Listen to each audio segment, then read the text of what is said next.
twice surprised. By the time we arrived at Lady Metcalfe's, I was a nervous wreck. And I didn't mean some figurative speech kind of wreck. I meant an old Spanish galleon with broken masts, a rotting hull and missing cannons, and possibly with the rotting skeleton of the captain in the master cabin. Blast, blast, blast. What am I going to do? Lord help me, what am I going to do? The coach crunched to a halt on the gravel outside Lady Metcalfe's residence, and Wilkins leaned over to my little sister with a look in his eyes as though he'd just been hit over the head with a heavy cudgel. Or maybe he was in love. You look so beautiful tonight, Miss Ella.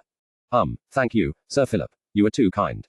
No, I tell you nothing but the truth. And to further enhance your beauty, I wondered if you would do me the honor of wearing this in your hair tonight. He pulled a single white rose from behind his back. Ella paled. I could see what was going on in her head as clearly as though she had told me herself. She had accepted his attentions, even his gifts, because it was what courtesy demanded. But openly wearing a sign of his affection and thus accepting it. I could tell something in her was screaming that it would be a betrayal of Edmund, her love. Silly, of course, it wasn't a betrayal, it was only a ruddy flower, but there it was. I feel honored, she began haltingly. But then, Sir Philip interrupted her. I reconsidered. I thought that maybe this flower would fit the color of your hair better. And letting go of the white rose, he pulled out a sunflower as big as my palm. Ella's eyes widened. And then, Miss Ella, I again thought, no, nobody would see it. We need contrast to show off your beauty in the best light. It is what you deserve. So I brought this, and he pulled out a red rosé. With an uncertain smile, he looked at Ella. I simply cannot choose. They're all so beautiful. Could you perhaps pick one for me? Or maybe just wear them all. That would be the simplest solution. We could put the sunflower here, and the roses. I had heard enough. My sister is a lady and not a flower arrangement. I cut him off briskly. You forget, sir, that she has to dance, and those beautiful flowers might fall out of her hair and get trampled underfoot. We wouldn't want that, now, would we? Oh, I suppose you're right. The knight looked crestfallen, like a little puppy that had been denied his stick to play with, and for a moment I almost felt something like pity. Then he perked up, but she could always wear them after the dance, or maybe. I pulled Ella out of the carriage before he could finish the sentence. The others were already out there, enjoying the attentions of servants who were bowing, taking coats and opening doors, something which in our house happened very seldom. Quickly, take my coat. You there, open the door. I sighed, trying to shut out my twin sisters' voices. At home, if you wanted to wait until Leadfield had opened the door for you, you'd probably die of old age, and if you wanted him to take your coat, he'd collapse under the weight. So this was a very welcome change, especially for Anne and Maria. The swarm of buzzing servants escorted us to the ballroom, where Lady Metcalfe was already awaiting us. I looked around anxiously, but the lean, dark figure I feared to see was nowhere in sight. Just Lady Metcalfe. Mrs. Brank, Miss Linton, Miss Linton, Miss Linton, Miss Linton, Miss Linton and Miss Linton. Thank you very much for coming. I am delighted that you could make it. I must say, I was impressed. Lady Metcalfe's smile was even more fake than mine, and she lied like a professional politician. But then, her father had been foreign secretary, so maybe it ran in the family.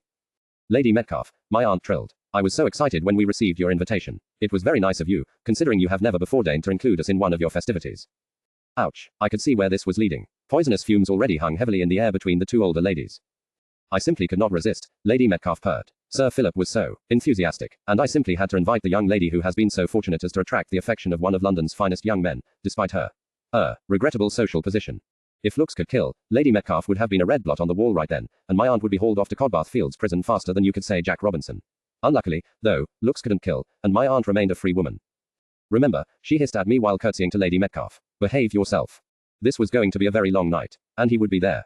Asterisk tilde asterisk tilde asterisk asterisk tilde asterisk tilde asterisk. The young man approached me with vigor in his step. He wore a bright waistcoat, a carnation in his buttonhole, and a bright, confident smile on his handsome face. I disliked him immediately. Miss Linton, he bowed deeply, will you do me the honor of granting me your hand for this dance? I smiled back at him 100 times as brightly. Why certainly, how could I refuse to dance with you, sir? Now if I could only remember your name, so I could put you on my list of murder victims. Thank you, miss. Stretching out his fingers, he clasped them around mine. Blast, I knew I had agreed to dance with him, but did that mean he actually had to touch me? Working hard to keep my fake smile on my face, I let myself be led onto the dance floor.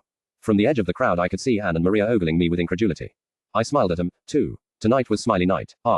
As the first notes of the quadrille, 36, began, the young man put his arms around me and began to shove me across the dance floor. I believe officially it is called steering, but that word implies that the steerer actually knows what he is doing, whereas my dancing partner evidently did not. Enjoying the dance? He asked me with a cheerful smile. Why yes, of course, I replied with an even more cheerfuler smile. Curse you, may the furies of hell hound you to pandemonium and back. Me too, what a wonderful ball. Oh yes, so wonderful. And gouging out your eyes would be great. Yes, they should definitely gouge out your eyes, pickle them and eat them for breakfast. I would have dearly loved to grab the bugger by the collar and see how he liked being steered himself, but my aunt was watching. So I smiled until my face hurt and only contrived to step on my partner's feet now and again. Finally I had discovered an advantage of hoop skirts. Nobody could see what my heels were doing. Not even my aunt. I danced with partner after partner. Most of them were actually quite good dancers, and those who were, went away with their feet still intact and an annoyingly good opinion of yours truly. In passing, I heard somebody say, and that Lily Linton, such a nice, quiet, charming girl. Always smiling so brightly, it really lights up the evening. And so very. Mercifully, I was swept away by my partner then, so I didn't have to hear any more of my false accomplishments. Nevertheless, I knew that my aunt had been right. If I just said, yes, sir, of course, sir, to every question asked and smiled prettily, gentlemen who before would have been running in the opposite direction at the sight of me were suddenly delighted with this blasted charming new lily. It made me want to find an umbrella stand in which to vomit. All this play acting took considerable concentration. Not enough, though, to make me forget about the special guest to whom Wilkins had promised to introduce us tonight. Continuously, my eyes scanned the ballroom for any sign of Mr. Rickard Ambrose. They never found any. My anxiety grew with every minute. What's the matter? Why isn't he here? Or, maybe he is here. Maybe he is watching me, gazing coldly at my dress, my fan and any other articles that screamed female, getting more determined to get rid of the girl in his office with every passing minute. From the moment the idea first entered my mind, I felt an itch on the back of my head as though he was standing behind me, his cold gaze drilling into the back of my head, which of course was a load of cobblers because I was dancing the quadrille, ergo twirling continuously around the room, seeing everything. Blast, he can't be here, and he certainly can't be watching me from behind if I'm always pirouetting. Still, I fretted through 3 dances over Mr. Rickard bloody Ambrose. Only when I caught sight of Wilkins and Ella dancing a few paces away did I remember that I had other worries tonight as well. Remorse shot through me. For the moment, I had completely forgotten about protecting my little sister from Wilkins' overdone attentions. Well, if I wasn't going to saw a hole in the ballroom floor through which Wilkins could be disposed of, I couldn't do anything while they were dancing. Afterwards, I swore to myself, I would become the most steadfast buffer in the history of womankind. But my kind sisterly plans were cruelly dashed. By the time the dance had finished and I had managed to disentangle myself from my partner and rush to my sister's side, the evil flower presenter was nowhere to be seen. Where's Sir Philip? I asked. I don't know. Closing her eyes, Ella sighed and leaned against my shoulder. I let her. I had originally come to serve as a sisterly buffer, but I might just as well be of use as a support column. Somebody told him something, and he excused himself. Honestly, I don't care. I only care that he's gone for the moment. Oh Lil. Her eyes fluttered open again, and I saw moisture glinting in there as she looked up at me imploringly. What should I do? What in God's name should I do? I was about to answer her, and a very clever answer it would have been. When Sir Philip appeared out of the multitude around us, an eager smile on his face. I noticed that the sunflower he had brought along for Ella was sticking out of his buttonhole, rather clashing with his green and red waistcoat. My dear Miss Ella, oh, Miss Lillian, you're here, too. How wonderful. Where's the rest of your family? Ah, there. He waved them over eagerly, and they came, interested to see what he was so excited about. I was starting to have an idea and felt a dark pit of dread opening up in my stomach. What's the matter, Sir Philip? Maria asked, breathless, maybe a bit more breathless than absolutely necessary. Is something wrong? On the contrary, my dear, something is right. He beamed at all of us. Remember that I told you of this special guest who would be here tonight? They all nodded. The black pit in my stomach grew by leaps and bounds. My knees wobbled. Yes, of course we remember. Anne's eyes had become very large. You don't mean? He's here, Sir Philip triumphantly finished. I have just bumped into him. I've known him for some years, and I'm sure he'll sacrifice a few minutes of his valuable time for my sake. Ladies, it will be my pleasure to introduce you to one of the most wealthy and eminent personages of the British Empire. I cleared my throat. Do you really think we should waste the valuable time of such a man? Cautiously, I started edging backwards. Maria threw me a venomous look. Apparently, she was already determined to conquer the heart of this mighty, mysterious man. Oh my dear sister, if you only knew. I'm sure he'll be delighted to meet all of you. Come, come. Without further ado, Wilkins took me and Ella by the hand and started leading us towards the windowed front of the ballroom. In his boundless enthusiasm he didn't even notice that I was digging my heels into the ground and he more or less had to drag me across the ballroom. Bloody hell, let go of me. I don't want to see him. I can't, not in a dress. Heel, blast. I don't know what he's going to do, but he's going to do something. But for a weedy man with a flower fixation, Sir Philip was surprisingly strong. In spite of my resistance, I was towed forward. Others were not so reluctant. Lisbeth, Anne and Maria were giggling and whispering with each other, hard on our heels. Even Ella and Gertrude displayed a modicum of excitement. And as for my aunt, she was practically bursting. Golden coins were shining in her eyes instead of pupils. Please, Sir Philip. I tried to wrest my hand from his grip. I would feel embarrassed, meeting such a great man. Nonsense. Why ever would you? Because unlike you, I know what he keeps chained up in his cellar. Because I am a very modest person, that's why. And very shy. Turning her head towards me, Ella gave me a look of pure incredulity. She almost forgot to look where she was going and stumbled over the hem of her own dress. I suppose I couldn't blame her. She was my sister, after all, and knew me well. Oh, if that's the only reason, you do not need to worry, Sir Philip assured me. My friend's manners are perfectly unassuming and charming. What? I was so surprised by that description that I actually stopped struggling for a moment, and my nightly tugboat was able to drag me the rest of the way. We arrived at a tightly packed group of individuals. Mostly they were men, the most expensively dressed men I had ever seen, in midnight black tailcoats and brilliant waistcoats with golden embroidery. They were centered around somebody we couldn't see, all talking excitedly. For one last time I tugged at my hand, desperately trying to get away. But that blasted Wilkins held my hand firmly. There was no escape. Wilkins tapped the shoulder of one of the men who were barring the way. Would you be so kind as to step aside for a moment, please? No, don't be kind, be mean, be rude, please, be bloody impertinent and stay where you are. I would like to introduce these ladies to my honored friend. No, bloody hell, no. In spite of my internal pleading, the men in front of us parted. Out from between them stepped another man. I blinked in surprise. He was lean and he was tall, just like Mr. Ambrose, but there was no way this man could be mistaken for my employer. He had longish blonde hair that was combed back in elegant waves, a slightly curvy, hawk-like nose and light, steel blue eyes. Even if all this could have been faked and underneath that inviting exterior somewhere lurked the brooding self I had suspected to find here, there was one characteristic which definitely identified this man as somebody other than Mr. Ambrose. He had a broad, inviting smile on his face. Ah, good evening, Wilkins. What a pleasure to see you again. The blonde man bowed to Ella's admirer, who in turn bowed back. And who, if I may ask, are these lovely ladies you have brought with you?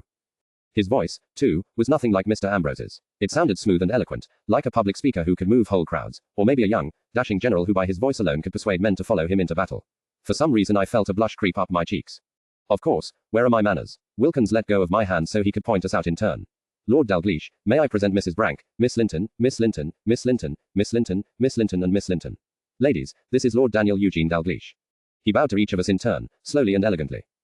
I am charmed. Who knew that such bewitching company would await me at this ball? It hadn't escaped my notice that Wilkins had introduced us to him and not the other way around. Normally, men were introduced to women. For it to be done in reverse, the man must be presumed to be 10 times more important than any woman. With any ordinary man, this would have sent me into a fit of rage. Yet as Lord Dalgleish bowed to me and for a moment I met his steel blue gaze, I knew without doubt that this was no ordinary man. There was an aura about him, a presence that bespoke greatness. I felt as though those steel blue eyes could analyze every bone in my body and gaze into the darkest recesses of my soul. Which was complete bilge, of course. My soul didn't have any dark recesses, did it? I was ripped from the contemplation of my soul by my loving sister Maria, who shoved me out of the way to be closer to her target. It is I who am charmed to meet you, my lord. Tell me how it is that, though I have been a frequent visitor to many balls in the city, I have never yet had the pleasure of making your acquaintance. Such a great lord as yourself should surely be the life and soul of every ball. Bravo, Maria, bravo. I really had to admire her. She had flattered him, depicted herself as a worthy object of his undying love, fished for information, and flattered him again, and that all in one sentence. She really knew how to catch her fish. Only I had a suspicion this one would prove to be a little bit too big for her nets. Lord Dalgleish gave a light, pleasant laugh. The matter is susceptible of a ready explanation, Miss Linton. I assure you that I am no recluse or social outcast. In fact, I have been away from the metropolis, even from Britain, for a long time now, looking after various matters in the colonies. He shrugged apologetically and smiled a smile so charming, it could maybe even have charmed a fairy queen. It was very unfortunate, considering what I was missing here. My sister wasn't a fairy queen. She didn't have a hope. Oh, Lord Dalgleish, was all she managed to whisper. What brought you back? Sir Philip wanted to know. I would have thought you had enough out there to keep you busy for a lifetime. Seeing our questioning looks, he added with a smile, Lord Dalgleish is the main shareholder of the East India Company. Maria's eyes lit up. If she hadn't been determined to grab this man for herself before, she was now. Anne seemed to experience similar feelings. I must say, I was pretty floored myself. The East India Company. Did such a conglomerate even deserve to be referred to as only a company, when it owned and ruled most of the Indian subcontinent, along with its own army and state apparatus? If this man truly was in charge of the East India Company, he was as close to a king as you could get without actually wearing a crown. What brought you back? Sir Philip repeated the question. For a moment, just a moment, the smile on Lord Dalglish's face flickered. It looked almost like what had happened to me not too long ago. But that was hardly likely, was it? What reason could Lord Dalglish have for only pretending to smile? Oh, no great matter, he said, smoothly. Just a little unfinished business with an old friend. There's a game of chess we need to finish. I frowned. You came to England, traveled thousands of miles, just to finish a game of chess. Turning his head towards me, he cranked his smile up a notch. But his steel blue eyes didn't lose their cool, assessing look. Blimey, he was faking. A darn sight more convincingly than I, but he was faking. In a manner of speaking, he said, nodding. Though we may use no actual board or figures made from wood. My frown deepened. You've lost me, your lordship. Do not worry, I can always find you again. He turned his head and started a light, flirtatious conversation with Anne, who leapt at the chance of overtaking her sister. I just stood there, shaking my head. This man was disturbing. As soon as I could manage without seeming offensive, I excused myself. I wanted to get away from him. He was a darn sight too fascinating for me to want to be anywhere near him. I wanted to be alone, maybe find a quiet refreshment table and a chocolate bar. Gripping Ella by the hand, I started to tug her away with me. Come, I whispered, it's time we made ourselves scarce. She threw me a grateful look and let herself be dragged away. On her own, she would never have had the nerve to run from that bloody Wilkins. But being forcibly carried off by her sister, that she could manage all right. Can you see where the refreshment tables are? Standing on my toes, I tried to determine a safe route through the jungle of people in evening wear barring our way. But it was no good. As soon as we detached ourselves from one group, we were swallowed up by another and welcomed with friendly voices. Blast, it had all been so much easier when I had been impolite to everybody and scowled instead of smiled. Back then, nobody had given me a second glance. Oh well, the good old days. Miss Linton, and another Miss Linton, a gentleman with a huge waxed moustache greeted us. I couldn't for the life of me remember his name. Hello and welcome. Join our little group. Oh no, said another gentleman. I'm sure ladies wouldn't like to listen to our topic of conversation. Nonsense, gentleman A overrode him. These are no modern, unladylike females. I danced with this young lady, he inclined his head towards me, myself, and she was a model of charm and modesty. How nice of you, and you were the model of arrogance and idiocy. Why, thank you, sir, I said, curtsying. If I may ask, what is it that you were talking of before we came? Gentleman A leaned closer, and so did his companion. Now, I normally wouldn't be mentioning this in the hearing of any ladies. But I can see you two are sensible, demure and well-bred young girls. So it's all right. I must admit, he had piqued my interest. I was always interested to know what a person like me wasn't supposed to know. Go on, I encouraged. Do you know what is going to happen next Wednesday? Gentleman A whispered. No, what, sir? There's going to be a meeting about this confounded nonsense called women's suffrage. Indeed, sir. A few influential gentlemen with press contacts are going to meet with sympathetic scholars and scientists at Speaker's Corner in Hyde Park, and try to put a stop to this codswallop once and for all. Indeed. Oh yes, Gentleman B nodded gravely. Imagine, ladies, that there are actually mad creatures that call themselves women and want to make decisions in politics. I shook my head solemnly. You are joking. Can such individuals really exist? Ella stared at me, her eyes wide. Then she blinked and quickly turned back to the men. As for my part, she ventured demurely, I find politics incredibly complicated. I am very glad that I do not have to deal with them. Gentleman B nodded energetically and smiled at Ella. Exactly. That is exactly what I was talking about. I can see you are sensible young girls who know the God-given place in the world, just as my friend said. So, no word about this to anyone. He gave us what was supposed to be a fatherly smile. It will remain our little secret. I smiled at him brightly. You mean it would be bad if somebody found out about it? Oh yes. Gentleman B gave a vigorous nod. If those infernal suffragists found out, they could use the meeting to spread their insane message. Ah, I see. Well, every sensible person can see that such a thing must never happen. Exactly. Gentleman A entered the conversation again. Women's brains aren't big enough for politics. Plus, added Gentleman B, they do not have the potential for violence that men have, and that is the basis for all stable political systems, a fact that I have pointed out to Parliament on numerous occasions. My eyes flicked to Gentleman B. So it was you who came up with that idea, was it? Yes, indeed. He nodded proudly. Why, have you heard of my theories on female vulnerability? You could say that. My eyes narrowed infinitesimally. He didn't notice. I wonder, sir, if you would mind stepping into this side room with me for 5 minutes. I have something important to demonstrate to you in regard to your theories. By all means. After you, miss. 5 minutes later, I re-entered the ballroom, my hair a bit ruffled, but otherwise perfectly fine. Ella was waiting for me. Where is the gentleman who went with you? She asked. He experienced a sudden desire to leave through the back door. I gestured to the side room from which I had just emerged, a smile turning up one corner of my mouth. I believe something in there might have scared him a little. My smile widened. All that was missing now was a feast for the victorious warrior. Not far away, I spotted a refreshment table with something brown on it that might be chocolate. Yum. Come, I said, grasping Ella by the hand. We could. Miss Linton. Miss Lily Linton. I turned and stiffened. In front of me was standing none other than Lord Daniel Eugene Dalgleish, smiling at me as if I were another continent to be added to his empire. It is Miss Lily, isn't it? The charm factor of his smile went up another level or two. I'm afraid I might have confused all these lovely Lintons. Yes, yes, I muttered. My name is Lily. Very well, Miss Lily. Would you do me the honor of granting me the next dance? You could have struck me down with a feather. A piece of fluff would probably have sufficed as a cudgel, too. I stood there, mute, staring up at him. Lil. Somebody was tugging on my arm and whispering in my ear. Lil, answer him. For goodness sake, please answer him. Who? Oh yes, Ella. That was my sister's name, wasn't it? Lord Dalgleish. Dancing. Hell's whiskers. Had he just really asked me to dance with him? The owner of an entire continent wanted to dance with me. Something was wonky in this world. From somewhere I heard a voice that sounded suspiciously like my own say, certainly, Lord Dalgleish. I would love to dance with you. A hand grasped mine. It was firm but smooth. The skin of an aristocrat who had never done manual labor. As if in a dream, or maybe a nightmare, Lord Dalgleish led me onto the dance floor with small, elegant steps. I heard it around us, voices hushing, then whispering, the clatter of my aunt's jaw as it hit the floor. But I didn't see any of it. I only saw my own feet, and thought, in half a minute, those will have to start dancing. Then the music started. Lord Dalgleish gripped my hand, and suddenly we were whirling around each other with unearthly grace. He was tugging on my hand, throwing me this way and that, too fast for me to do anything about it. I had thought the other men on the dance floor tried to lead when dancing. I had known nothing. This was real leading, not pushing me forward, but pulling me into following him with masterful moves. I was powerless to resist. Part of me didn't even want to. We went through the forms of the dance, stepping away from each other, marching down the line of dancers. He passed out of my sight, but in passing, I saw the look in his eyes as he gazed at me.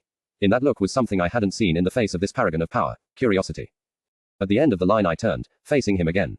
Normally, I went down the line slowly. I was a careful dancer, but he rushed towards me, so I had to follow. Grasping me by my arm, he whirled me around once again. I met his curious gaze. Why did you ask me to dance with you, Lord Dalgleish? The question, uttered low but distinctly, was out of my mouth before I knew I had opened it. Some central, unchangeable, nosy part of me must have shoved it past my teeth in spite of the mesmerizing effects of his presence. It was good to know I was still myself somewhere in there. We danced another turn. Why on earth should I have a special reason? He inquired as we passed again. Is not the pleasure of your company enough? Not really, no, and he actually gave a little laugh. It rang like bells, pleasant to the ear. You do not think much of yourself. It's not that, it's just that I think you think a lot more of yourself than you do of me. Oh please, I looked down, demurely. Tonight was play-acting night, after all. I am only a simple gentry, 37, girl, not such an exalted personage such as yourself, my lord. He flashed his brilliant smile again and began pelting me with 100 little compliments, all perfectly arranged to melt the heart of any maiden. The compliments themselves did not get to me. The skill which with they were delivered, on the other hand, did. What does this bloody fellow want with me? He could have dozens of women mooning at his feet. Of course, there was always the possibility that he had fallen madly in love with me at first sight. But that was the kind of thing Ella might have believed, not I, and even if he had, he'd better fall out of love again right speedily. Slowly, the flow of niceties ebbed. We continued to dance, and I had to admit he was an excellent dancer. Lord Dalgleish led in a way that made me not even feel I was being led. It was effortless, graceful, and enthralling. And that was exactly why I hated it. He didn't make me feel like being led, but in fact I was, very skillfully. And I didn't take kindly to people trying to fool me. Oh really? A tiny voice inside me asked. Not even when it's done as magnificently as this. Finally, after 3 more turns and several more compliments, he got to the point. As we passed each other, he whispered. I must make a confession, Miss Linton. Oh. He turned on the spot in a perfect pirouette. Grabbing my hand, he pulled me towards him, past him, and launched me into the movement alongside the other ladies. When I returned, he said in a low voice. Yes, I did have a motive to dance with you, other than your charms.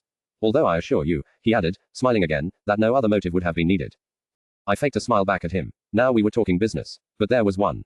Taking hold of my arm, he led me into another smooth turn.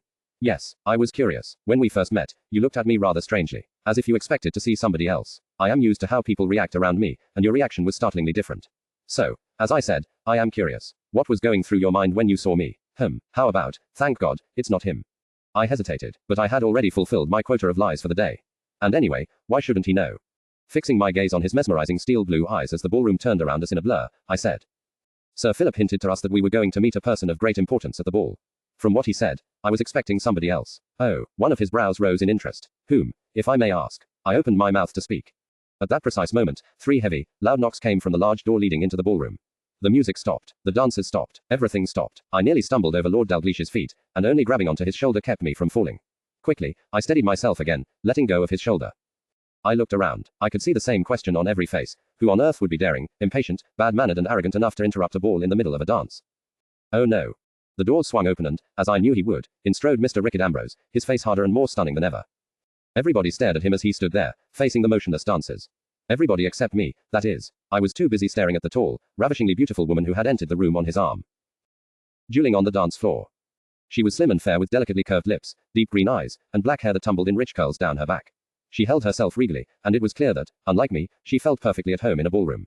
Her luxurious green and black ball gown, perfectly complementing her eyes and hair, fell down in elaborate folds over an elegantly sweeping crinoline. In short, she was very beautiful, and obviously knew just how to accentuate that beauty to attract a man's attention. I hated her at first sight. Well, what do you expect? I am a proud fighter for women's rights and independence. Of course I instantly despised somebody who conformed so absolutely to the female stereotype of the damsel in distress that I was trying to fight. You despise her for being unfeminist, do you? Yes, of course I did. And the 250 other women in the room, who are just the same kind of unfeminist, lily-livered cowards. You don't despise them, do you? Well, might the intense loathing that you feel specifically for her have something to do with the fact that she is clinging to Mr. Ambrose's arm like a limpet? Sometimes I really wish that inner voice of mine would shut up. My eyes flicked from her to Mr. Ambrose and back again. Could they be? No, they couldn't be, could they? Mr. Ambrose strode over to Lady Metcalfe, who stood at the edge of the crowd, gaping at him in a rather unladylike manner. In this, I noticed, she was mimicked by almost every female in the room. Blast, why did that annoy me so much? He made a quick, curt bow. Please forgive this intrusion, my lady. I changed my mind about not accepting your most recent invitation. I hope I'm not too late and that the ball hasn't already started. Since the floor full of frozen dancers around him made it quite blatantly obvious that the dance had indeed started, this remark was rather redundant. It was also as impolite as one could get. Color rose to Lady Metcalfe's cheeks. Her mouth closed, and opened, and closed again. Was she thinking of letting her servants chase him out with hunting crops? That's what she would have done if I or anyone else had pulled off something like this. But Mr. Rickard Ambrose wasn't just anyone.